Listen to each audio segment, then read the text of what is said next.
तो आज हम बताएंगे कि जो जिम्नो एंजियोस्पर्म होते हैं वो दो तरह के होते हैं।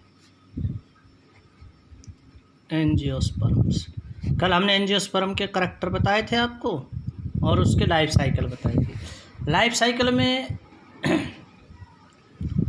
ये बताया था कि स्पोरोफिटिक स्टेज होती है और गैमेटोफिटिक स्टेज होती है। जो गैमेटोफिटिक स्टेज होती है ना वो हैप्लॉन्टिक होती है और जो स्पोरोफिटिक स्टेज होती है वो डिप्लॉन्टिक। डिप्लॉन्टिक और हैप्लॉन्टिक का मतलब क्या है? हैप्लॉइड और डिप्लॉइड। जब नॉर्मल क्रोमोसोम होते हैं तो उसको डिप्लॉइड बोलते हैं, नॉर्मल से कम होते हैं तो हैप्लॉइड बोलते हैं। ठीक है। क्रोमोसोम प्लांट की हर एक सेल के न्यूक्लियस में पाए जाते हैं। Angiosperm are of two types, monocot और डाइकोट्स।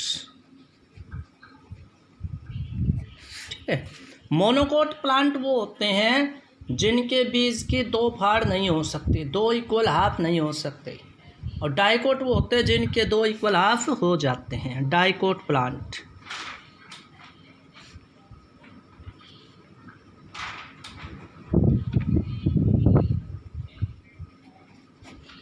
Those plants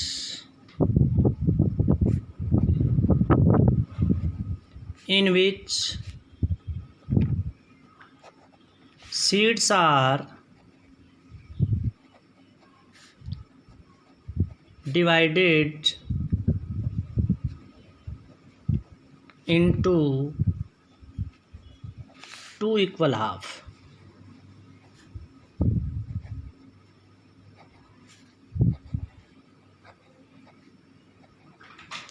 ऐसे पौधे जिनके बीज की दो फाड़ हो सकती है वो क्या कहलाते हैं? डाइकोट प्लांट कहलाते हैं।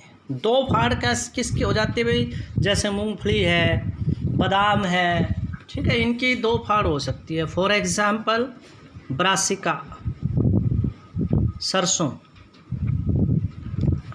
आलमंड, बादाम एटसेट्रा। ठीक। उसके बाद है भाई monocot plant.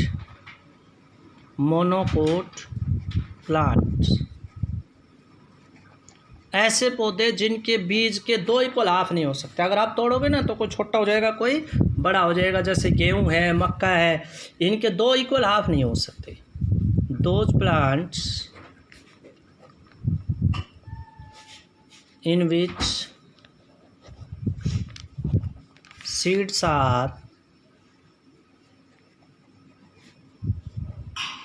not divided into two equal half,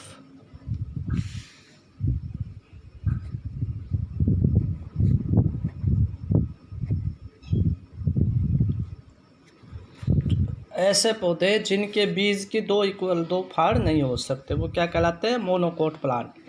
और ऐसे बीज को मोनोकोट सीड कहते हैं। फॉर एग्जाम्पल व्हीट और भाई मेज, मक्का है, बाजरा है, ये क्या है? मोनोकोट प्लांट में आते हैं। ठीक है।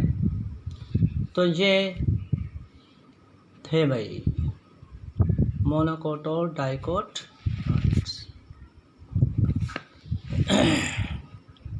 उसके बाद भाई आपके अब आएंगे question answers.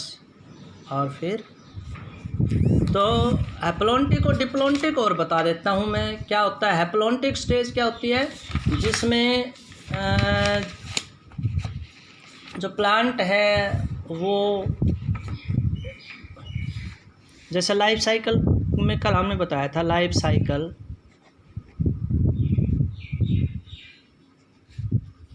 of angiosperm shows haplontic and diplontic stage.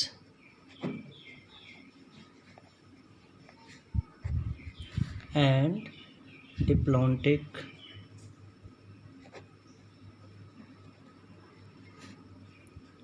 stage. Haplontic stage को हम क्या कह सकते हैं? गैमेटोफिटिक स्टेज भी कहते हैं। गैमेटोफिटिक स्टेज, और डिप्लॉन्टिक को स्पोरोफिटिक स्टेज भी कहते हैं। ये हम डायग्राम आपको भेज चुके हैं, स्पोरोफिटिक स्टेज भी कहते हैं। ठीक है, जब फ्लावरिंग आते हैं तो गैमेट बनते हैं, वो गैमेटोफिटिक स्टेज। उसमें जो पोलन ग्रेन है, एग है, वो हैप्लॉइड हो जाता है तो वो हैप्लॉन्टिक स्टेज कहलाती है। ठीक है, तो इस तरह से ये हैप्लॉन्टिक और डिप्लॉन्टिक स्टेज होती हैं।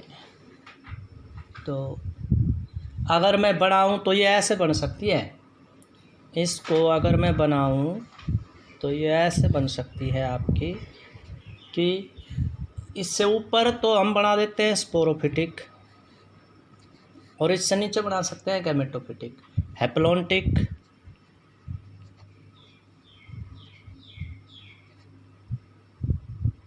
या गैमेटोफिटिक।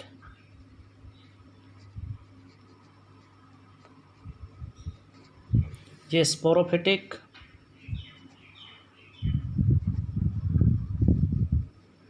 या डिप्लॉन्टिक।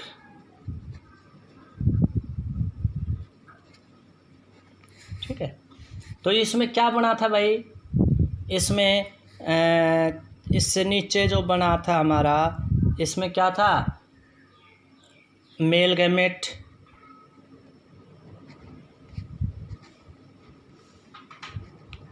मेल गैमेट, फिर पॉलिनेशन होता है, फिर उसके बाद फीमेल गैमेट,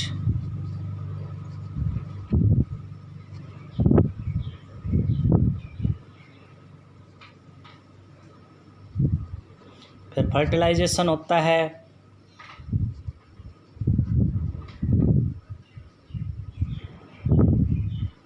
फर्टिलाइजेशन के बाद फिर क्या बन जाता है, जाइगोट।